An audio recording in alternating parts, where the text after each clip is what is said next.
Our first guest has been acting for over 50 years now. She's also a producer, singer, and one of the nicest women in town. Please welcome Rita Wilson. Yes! You got the energy, too. Well, it's so much fun. You're bringing all the energy. Thank What could be bad about this? This is the happy place.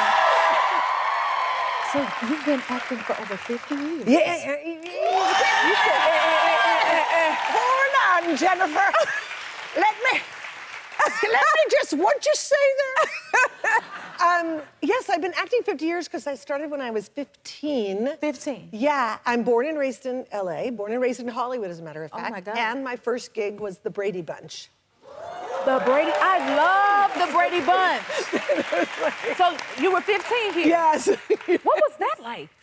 It was incredible because, you know, I was obsessed with Maureen McCormick, Marsha Brady. I wanted to look like her, clearly. Oh, my God. And it was so much fun meeting them and working. And that day that we were shooting, one of the days we were shooting, the woman who played Bewitched, Samantha, Elizabeth Montgomery, she came to visit the set. Oh, my goodness. So it was very fun. You grew up in Hollywood, and then you ended up getting your start on the Hollywood Walk of Fame?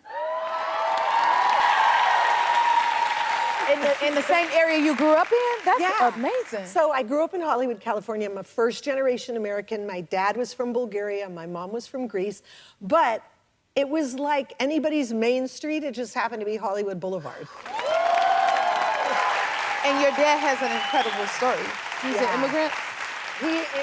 Incredible story. So my dad escaped communist Bulgaria after the war. He tried 3 times to get out. They caught him each time, and they said, the last time, if we catch you, you're going to become an enemy of the state. And they put him into a labor camp that was one of the harshest labor camps in Bulgaria at that time. And he managed to escape the labor camp, and he took a friend with them, and they didn't get caught. And they did it because he got on a night shift it was a coal mining labor camp.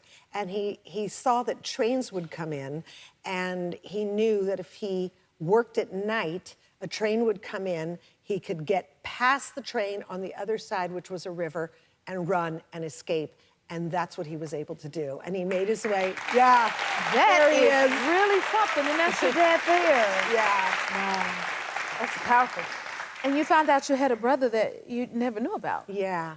So I did this show called Who Do You Think You Are? And it's a genealogy show. And when they took me to Bulgaria, I found out that my dad had a son, a first child, and his name was Emil.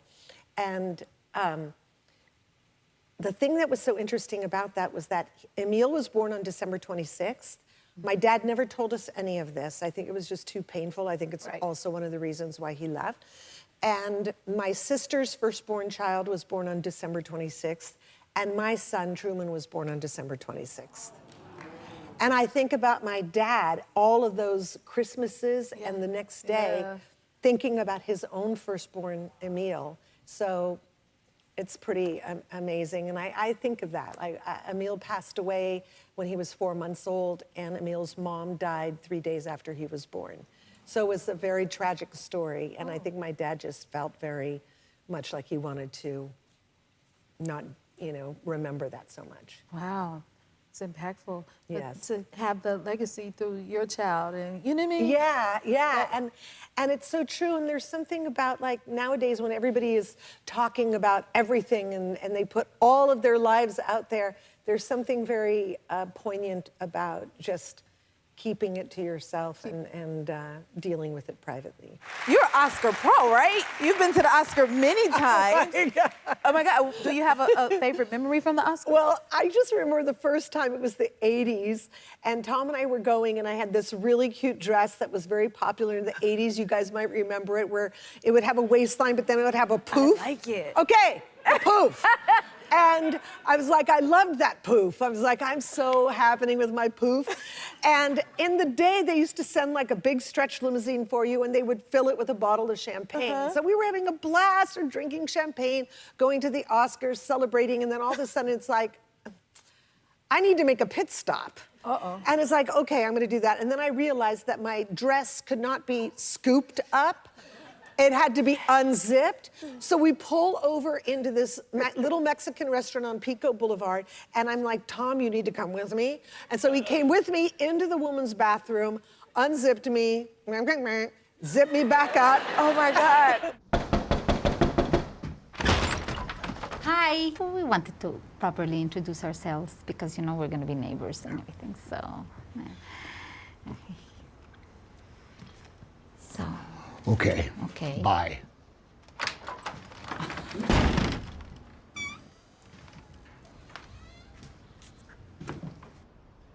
Are you always this unfriendly? I'm not unfriendly. Okay, you're not. No. You're not unfriendly. Every word you say is like a warm cuddle.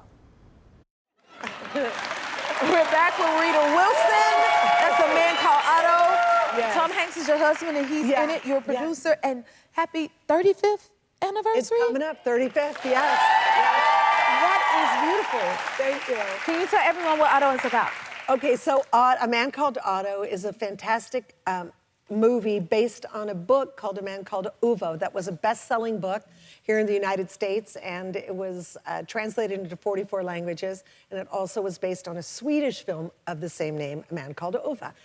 And I saw the Swedish film, and I fell in love with it because it was about hope. It was about seeing beyond what people present to really that there might be something else going on in their lives, and that when people are difficult and cranky is because they might have something else going on in their lives. So I saw this story. I thought it was so beautiful. I looked over at Tom, who was watching it with me, and I was like, I got to make this movie, and you should star in it. And he kind of didn't say no. He didn't say anything, because if he had said something, he would have said, I don't think so. No, that's not going to happen, you know. But he didn't say anything. So the next day, I got up, I reached out, found out who had the rights, met with him. He happened to be in LA, Frederick, my partner, and we ended up getting the rights and making the movie to it, and that's Congratulations. Thank you.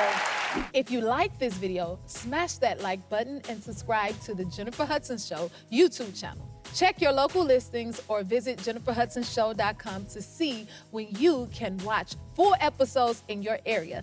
And don't forget to sign up for the newsletter.